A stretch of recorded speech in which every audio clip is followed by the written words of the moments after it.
ฝนตกเลยพ่อแม่พี่น้องเอ้ยตกแต่เมื่อวานนี่แหละอยู่บ้านเบาตูนลาวใต้พี่น้องเอ้ยตอนนี้เบาตูนก็จะเดินทางไปหาน้องบองพี่น้องเนาะก็ฝนตกตั้งแต่เช้าๆเลยพี่น้องเอ้ยก็ สิพาน้องบองกับพอดีน้องเพิ่นบ่ได้เบาตูนได้รับเงินจากผู้ใหญ่เพิ่นให้ไปหาน้องบองให้ไปให้น้องบองเพิ่นจำนวนหนึ่งพี่น้องเนาะโอเคไปพี่น้องเลยก่อนจะเดินทางก็กราบทักทายสบายดีแล้วก็สวัสดีพ่อแม่พี่น้องหมดสุขสุขคนเด้อกันยินดีต้อนรับสองอาตูนแนลคือเก่าพี่น้องเนาะ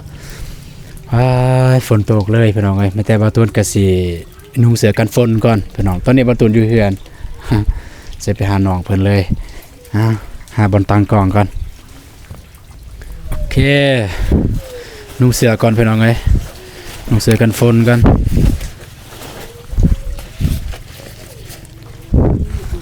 มื้อนี้บ่ฮู้ว่าเบานุ่งเพิ่นสิได้มาหรือบ่พี่น้องฝนตกมาก็บ่ได้เฮ็ดงานดอกสำหรับห้องน้ำน้องก็เด้อเพราะฝนตกเรื่อยๆอยู่ที่จริงเนี่ยบ่ตูนอยากไปแต่เช้าพี่น้องเอ้ยอยากไปแต่เช้าพอดีอ้ายของบ่ตูนเอารถไปก็เลยได้ท่าตอนนี้ก็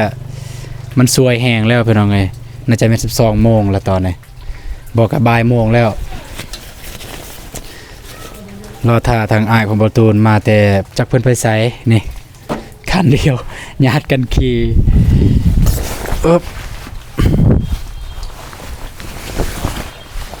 ก็เลยบ่ได้ไปแต่เช้าพี่น้องเอ้ยเมื่อวานนี่คิดว่าตื่นเช้ามานี่สิไปเลยตื่นเช้ามาก็ฝนตกพอดีฝนหยุดตกปุ๊บอ้ายของบอตูนก็เอารถไปเลยก็เลยบอตูนก็เลยบ่ได้ไปหาน้องบองก็เลยต้องได้รอท่าเพิ่นมาปุ๊บนี่บ่ตุนก็แต่งโตไปเลยเพื่อบ่ให้ซักษาเสียเวลาจะได้ลงคลิปไวๆให้พ่อแม่พี่น้องได้รับชมนำกันพี่น้องเอ้ยโอเคไปลุยเดินทางพี่น้องเอ้ย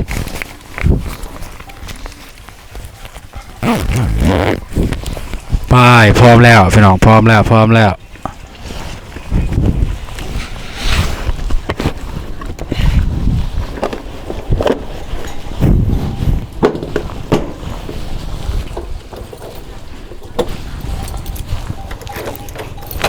โอเคเจอกันที่บ้านน้องบองฮอดแล้วพี่น้องเอ้ยฮอดบ้านน้องบองแล้วเนาะเปลี่ยนเดี๋ยวถ่ายเครื่องก่อนพี่น้องเอ้ยโอเคไปพี่น้องเอ้ย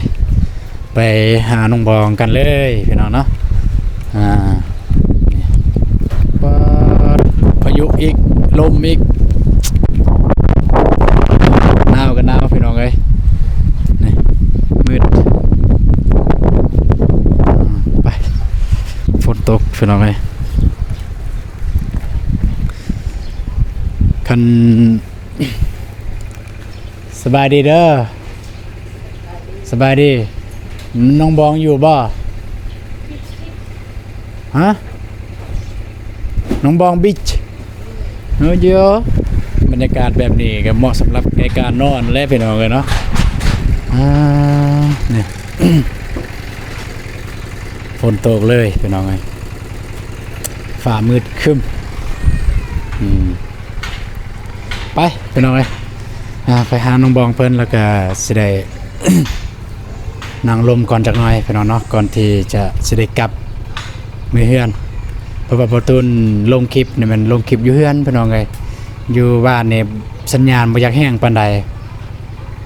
ถ่ายแล้วกับมือเฮือนมาเมื่อเพราะว่าบ้านใกล้ๆแน่จักหน่อย ถ่าย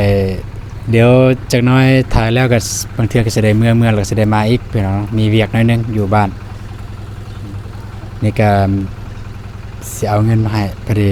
ประตูนได้รับเงินของน้องบองเนี่ยมือวานนี่ก็มีมือเช้านี่ก็มีเดี๋ยวเบิ่งนำกันเลยทางน้องบองเพิ่นได้รับเงินจากพันเนาะพี่น้องไป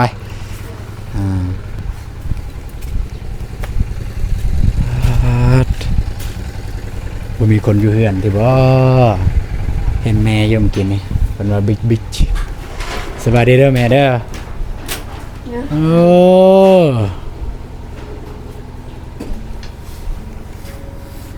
นอนบ่ เลยสบายดีเด้อ เสื้อแฟนงามเนาะ มาฮู้ เสื้อผู้บ่าวบ่จักเออเอ้ยเนาะ บ่ได้ไปใส่ว่ามันเนี่ย บ่ สบายนะ มาโดนแล้วบ่ โดนแล้วเอาแกะบ้าง แวนได้หันได้เปิดเลย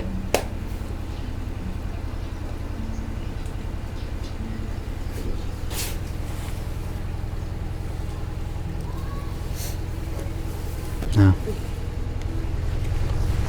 โดยสบายดีเด้อไอ้ตูนก็สบายดีพ่อแม่ผู้ใหญ่ใจบุญทุกท่านนะก็สบายดี FC ฟังไทยฟังลาวหรือว่าอยู่ต่างประเทศหรืออยู่ใน เล่ บ้าม น กล้องแม่ ขอสวัสดีสบายดีเบิร์ดยูสเบิร์ดเด้อ บ่ได้ไปใส่บ่มื้อนี้ใส่ว่ามื้อนี้ไปเก็บกาแฟ มื้ออื่น เอ็นไปดาบนนำเล่นนี่ก็ได้น้องบองเพิ่นว่าเพิ่นสิไปเก็บกาแฟแต่ว่าฝนตกหมดมือเลยบ่ได้ไปกินข้าวกินน้ำแล้วบ่ กินแล้ว อ่าใส่ไหมไม่อันใส่คอนเป็นบ่ได้ไปเก็บกาแฟเป็นน้องบองบ่ได้ไปเก็บกาแฟมื้อนี้ ฝนตก บ่ได้พอกันวันหนึ่งวันไม่แม่นวันหนึง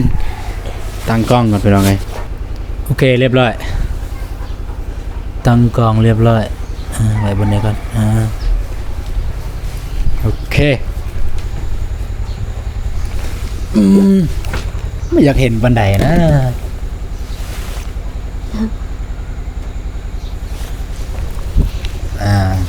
ไม่อยากแจกบันไดใส่เสื้อคู่ซ้ำมือนี่เนาะ โอ้สึกหนาวเด้เนาะหนาวไปประกุมไหมประกุมหนาว จักอยู่ไส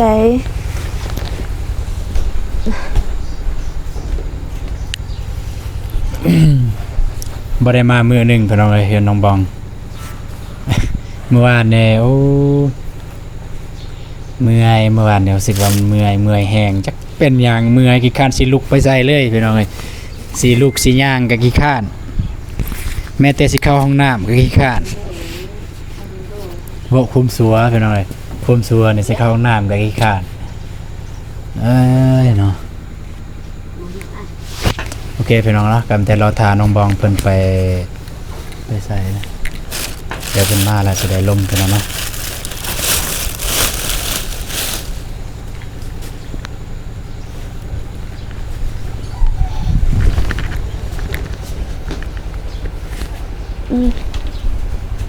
เอียง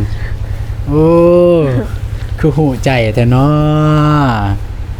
อ้าย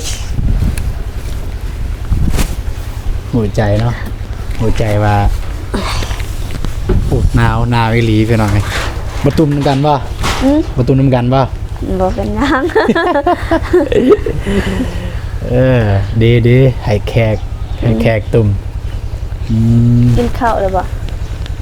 ยัง ยังแต่บ่คิดอยากนะเดี๋ยวจักหน่อยจึงกินตอนนี้บ่คิดอยากปานใดเอาทักทายสบายดีเบิดสุขทุกคนเด้อเนาะก็ทักทายอยู่เฮือนแล้วๆกับทักทายอยู่นี่อีกกับน้องบองไปลองเลยหลายๆคนก็เสร็จมาว่าคือบ่เห็นลงคลิปคือลงคลิปกับน้องบองแน่เพิ่นว่าน้องบองเพิ่นได้เสร็จหาอยู่บ่ แซ่บ เพิ่นเสร็จวันอะไร ไปลงคลิปนี่ เพิ่นเสร็จมาถามเรื่องคลิปบ่ โดย อุ้ยเพิ่นไปน้อยก็ต้องขอโทษขออภัยหลายๆไปเนาะที่เกินว่าซักษะลาซาว่าซั่นซะที่จริงบ่ตูนสิมาแต่เช้าเด้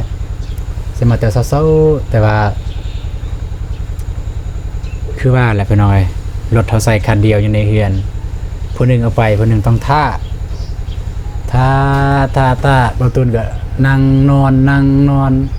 บ่ได้เนาะอ้ายสิมาบ่เห็นมาจักเทื่อพอดีสินอนพี่น้องเอ้ยพอดีสินอนหลับได้ยินเสียงปรึ๊ดก็เลยลุกมาแล้วก็เล็งมาทางนี้เลยพี่น้องเนาะโอเคการเวลายายห่างพี่น้องเอ้ยบ่ตูนมามื้อนี้จุดประสงค์ก็1มันก็อยากมาหานี่แหละอยากมาหาน้องบอง2ก็เพื่อพ่อแม่พี่น้อง FC ของน้องบองอยากเบิ่งน้องบองพี่น้องเอ้ยว่าดนบ่ได้เห็นมือหนึงมันบ่ต่างจากบ่ตูนนั่นแหละบ่ได้เห็นมือหนึงก็รู้สึกคิดฮอดประมาณนั้น 3ก็สิเอาเงินมาให้น้องเพิ่นบ่ได้มีผู้ใหญ่เพิ่นโอนมาให้น้องเพิ่นใช้พี่น้องเอ้ยมันอยากจะสับสนแน่จักหน่อยพี่น้องเอ้ยบางคนก็ให้เอ่ยน้ำบางคนบ่เอ่ยน้ำแต่ก็บ่เป็นหยังประมาณอยู่เดี๋ยวเราถ่ายเบิ่งนำกันว่าประมาณ เพิ่นโอนมาให้ประมาณเท่าใดน้องบองก็โหอยู่บ่ก็มีผู้ใหญ่เพิ่นเสร็จบอกอยู่บ่แล้วเพิ่นได้โอนเงินมาให้อิหยังบ่มีเลยบ่ ใส่แหนมมาได้บ่เบิ่ง เสียดหยัง เบิ่งนี่นะมีแนวติดนะนี่ๆเบิ่งผู้หญิงยังมีหนวดโอ้ยน่ะ สิเป็นหยังมีหนวดสิเป็นหยัง ใส่เบิ่งมีหนวด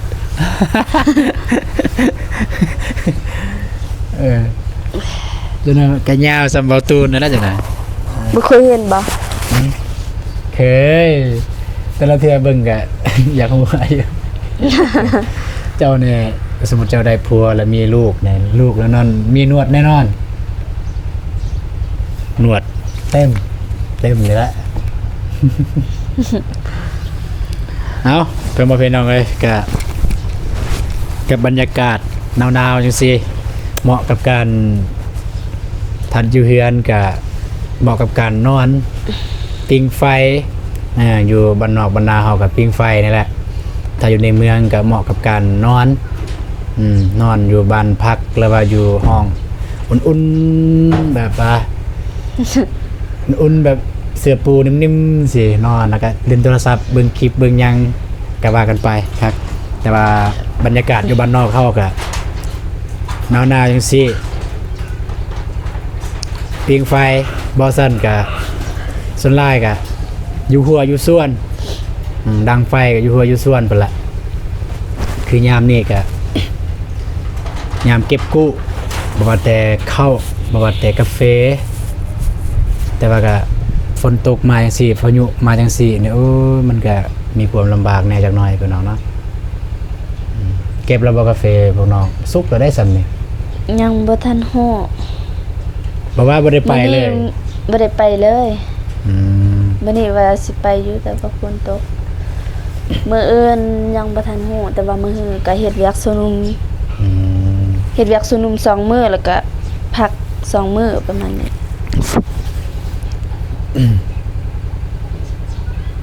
พอดีของน้องเพิ่นสุกนี่จักบ่ตูนจักได้ไปซอยจักบ่เดี๋ยวรอถ่ายเบิ่งนํกันพี่น้องเนาะถ้าจะได้ไปก็โอเคบ่เป็นไรเนาะก็บ่ว่าหลายยายห่างพี่น้องเอ้ยแต่ว่าบ่ตูนก็สิเอาเงินให้น้องเพิ่นเดี๋ยวสิเบิ่งว่าคืออย่างที่บ่ตูนเคยเว้าพี่น้องเนาะกับบ่ตูนสิบ่ให้พร้อมกันเลยบาทเดียวมันสิสับสนเพราะว่าบางคนเนี่ยเพิ่นให้ออกซื้อบางคนเนี่ยบ่ให้ออกซื้อเดี๋ยวบ่ตูนสิให้น้องเพิ่นก็ตัวบ่ให้ออกซื้อก่อนพี่น้องเนาะ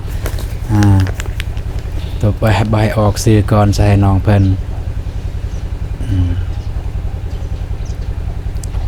เพิ่นโอนมาตัวบ่ให้ออกซื้อพี่น้องเอ้ยประตูได้จดไว้อยู่นี่เพราะว่ามันมีหลายคนแน่ มี 1,000แล้วก็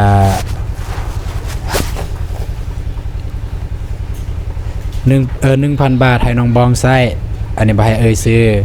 แล้วก็1,000 บาทแม่นให้รวมเลยบ่ตุนกับน้องบองแล้วก็จึงมาแบ่งกันว่าได้เท่าใด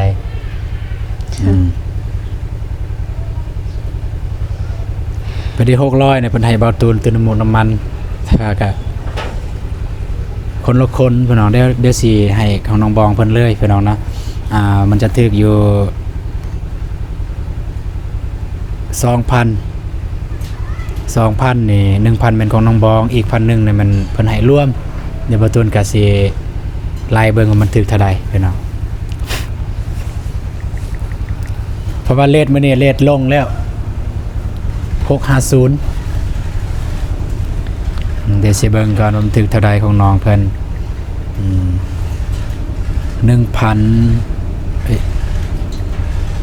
1,000 บาทคูณ650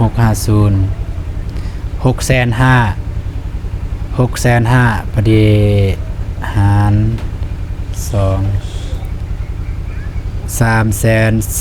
325,000ก็ถึงอยู่975,000สำหรับพ่อน้องบองอันนี้มันที่บ่ให้น้ำเดี๋ยวบ่ตุนสิมอบก่อนตัวนี้ก่อนพี่น้องเนาะ925,000โอ้จักสิมีจักบ่เด้เงิน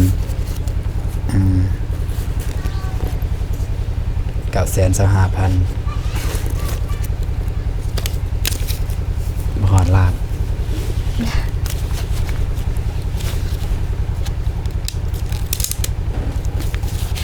1 2 3 4 5 6 7 8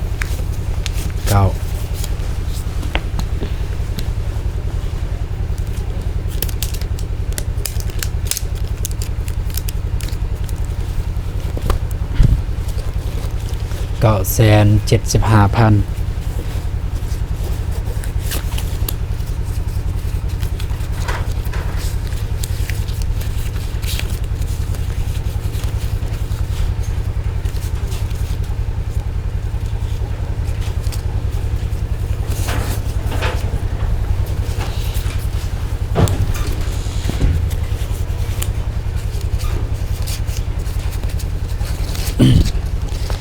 ถือว่าโชคดีของน้องบองพี่น้องเนาะฝนตก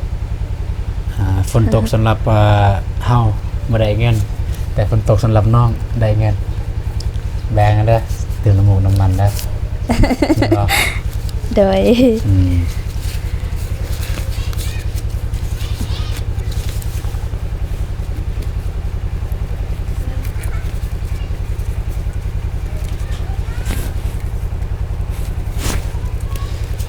โอเค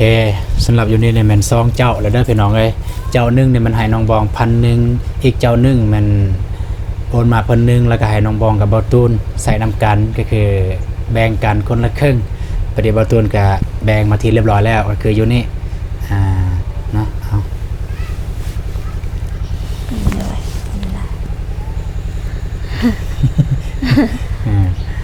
โอเคอันนี้มันสำหรับเงินที่เพิ่นโอนมาให้น้องใส่เด้ออยากใส่หยังก็ใส่ซื้อสิ่งของที่จำเป็นนับแต่เสื้อผ้าหน้าแผลยาหยุของกอบของกินค่าน้ำค่าไฟอยู่ในเฮือนในศาลนี่ล่ะตัวใดที่บ่มีที่สำคัญหลักๆก็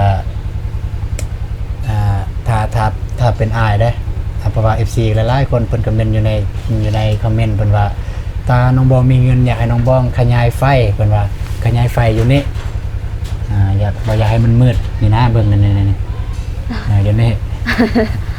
แล้วก็ถ้ามีเงินมันเปลี่ยนไฟดอกไฟตัวเทิงให้ตัวเทิงหั่นให้ใส่ตัวสั้นให้มันใส่ตัวยาวให้มันแจ้งแต่ก็ถ้ามาจำเป็นบ่มันก็บ่จำเป็นปานใดพี่น้องตัวนี้เนาะเพราะว่ามันมีอยู่แล้วแล้วก็มันบ่ได้เป็นอุปสรรคหลายแบบว่ามันก็อยากเห็นแน่แล้วเนาะเห็นหุงโดยที่หลักๆก็อยู่ในห้องเจ้าคือมันมืด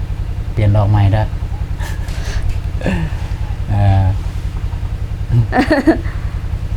โ โอเคมันจะให้น้องบองขบอกกับใจทางผู้ใหญ่ใจบุญที่เมตตาสงสารน้องแล้วก็โอนเงินมาให้น้องใส่เด้อ เด้อ โอเคตอนนี้เพิ่นเบิ่งอยู่ขบอกกับใจเลยเพิ่นบ่ให้เอ่ยนามเพิ่นอยู่ฝั่งไทยนั่นแหละเพิ่นอยู่ฝั่งไทย พอบ่ได้ว่าแม่ อันนี้มันเบิ่งมีพอแล้วก็มีแม่ไม่แต่ว่าผู้ใหญ่ใจบุญแล้วก็พอไม่แต่ว่าขอบบุญขอบคุณหลายๆเด้อผู้ใหญ่ใจบุญที่เมตตาสงสารลูกเพราะว่าเพิ่นเอิ้นบ่ตูนกับลูกนะที่เมตตาสงสารลูกโอนเงินมาให้ลูกใช้ประมาณนั้นแหละ เลย เอา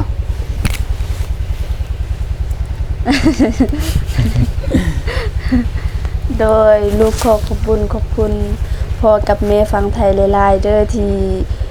สงสารแล้วก็เมตตาลูกแล้วก็โอนเงินมาให้ลูกแล้วก็ให้ไอ้ตูนเพื่อได้แบ่งปันกันใช้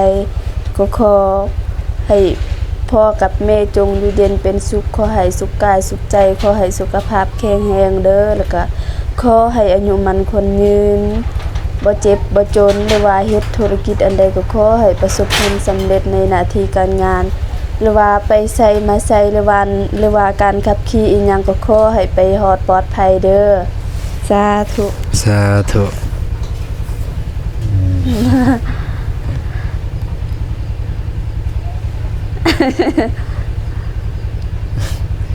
เบิ่งกล้อง อย่างเบิ่งกอง เด้อ บ่อยากเบิ่งกอง แต่อยากเบิ่งเจ้าบ่ได้ซะบ่ ได้ ได้คือว่าโทรหามาสาวคือว่าไปเสียเขาเตะบ้าน เด้อ ตอนแรกเนี่ยไปเสียอีกเด้อประมาณ 4-5 โมง 4-5 โมง บ่แม่น 4-5 โมงดอก 1 โมงนี่แหละบ่จือก็คือเพิ่นเป็นว่าเนาะอยู่บ้านเบาตูนมันสิฮอดบุญบ้านพี่น้องเอ้ยพอดีเพิ่นได้จัดก็คือจัดกีฬาการแข่งขันตอนหับบุญบ้านตัวนี้เนี่ยเกินว่าเบิดบาทเลยต้องได้มีศูนย์รวมในการแข่งขันในครั้งนี้ซึ่งผู้จัดกีฬาในครั้งนี้ก็คือเบาเจ็บพี่น้องเอ้ยก็ต้องสมเสยทางเบาเจ็บเพิ่นที่เกินว่ายอมเสียสละเวลาไปถ่ายคลิปทางอื่นไปเพิ่นว่าไปเฮ็ดเฮือนน้องหานก็คือเพิ่นทีมทางนั้นแหละก็สามารถเพิ่นทีมอันแหละเพราะว่าเพิ่นเฮ็ดเวียกทางนี้ในปัจจุบันนี้มันก็มีแน่เพิ่นไปทางนั้นแต่ก็บ่ได้หลายแต่เพิ่นก็ส่วนหลายก็อยู่ทางนี้เพราะว่าอยู่นี่เพิ่นได้เฮ็ดได้ประกอบส่วนเวียกบ้านเมืองนั่นแหละทางบ่เจ็บเพิ่นก็ต้องสมเสยทางบ่เจ็บเพิ่นปกตินี่ถ้าแม่นว่าเรื่องกีฬาเรื่องจัดงานกีฬาเนี่ยบ่เจ็บกับบ่ตูนอยู่บ้านเนี่ยจัดนำกันซะหน่อยแต่ปีนี้เนี่ยบ่เจ็บจัดกับคนอยู่ในบ้านก็บ่เป็นหยังปานน้อยก็จังได๋ก็สมเสยหั่นล่ะทางบ่เจ็บเพิ่นที่ได้ประกอบส่วนเวียกบ้านเมืองที่เฮ็ดเวียกส่วนรวมยอมทิ่มเวียกส่วนโตก็คือส่วนโตบันไดตัวอย่างไปถ่ายคลิปอันนี้มันเวียกส่วนโตละพี่น้องเอ้ยตัวอย่างวัน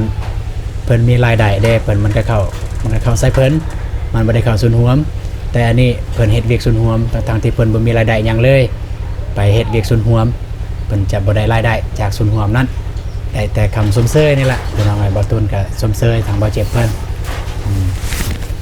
โอเคเวลาย้ายห้างพี่น้องเนาะบ่ตูนก็สิขอตัวกลับก่อนพี่น้องแต่ว่าตอนแรงก็สิได้กลับมาอีก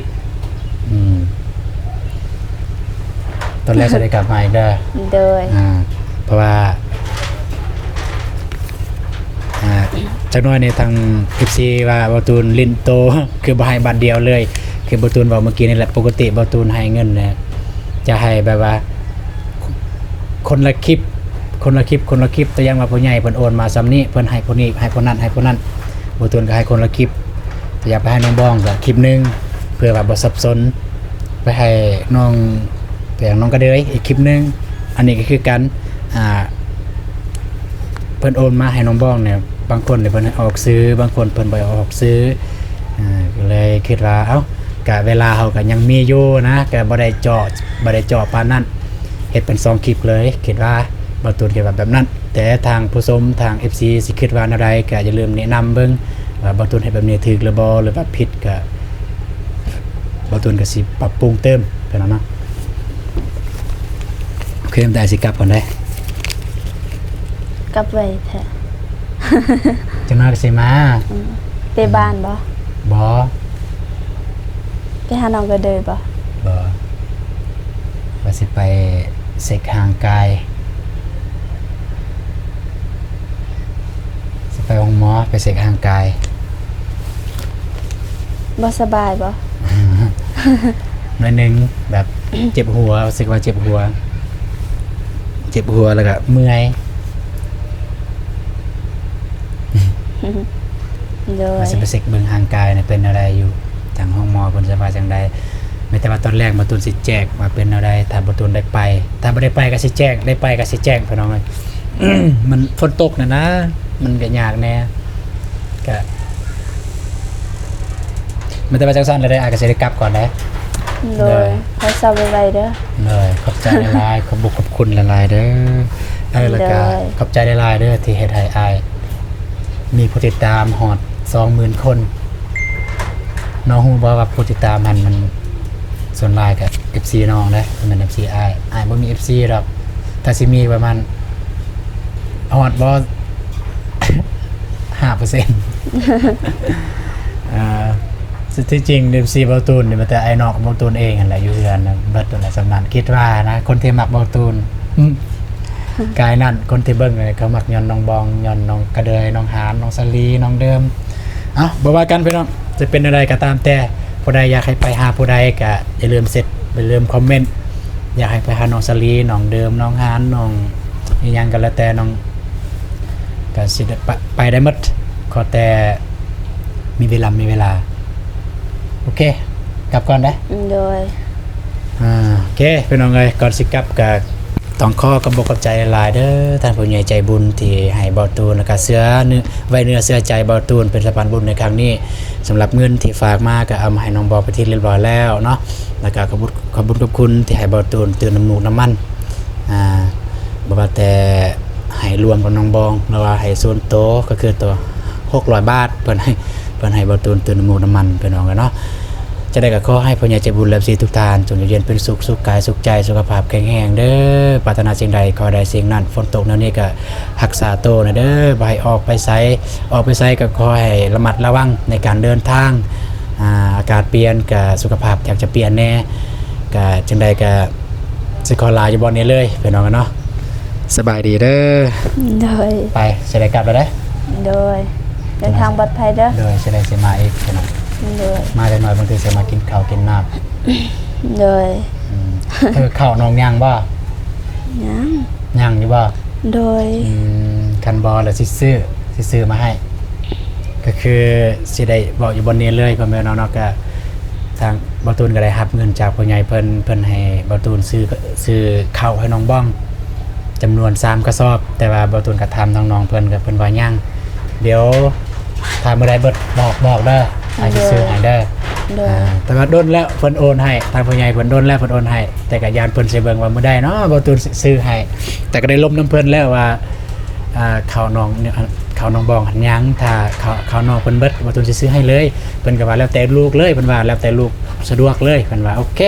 สำหรับคลิปนี้บ่ตูนก็สิขอจบคลิปเพียงเท่านี้แต่ว่าเจอกันในคลิปต่อไปตอนแรกพวกเราพี่น้องเอ้ยเจอกันในคลิปต่อไปคลิปนี้บ่ตูนแล้วก็น้องบองขอกล่าวคำว่า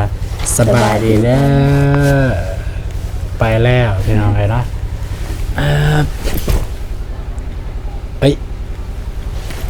ไปแล้วพี่น้องไป เจอกันตอนแรกพี่น้องเอ้ย โดย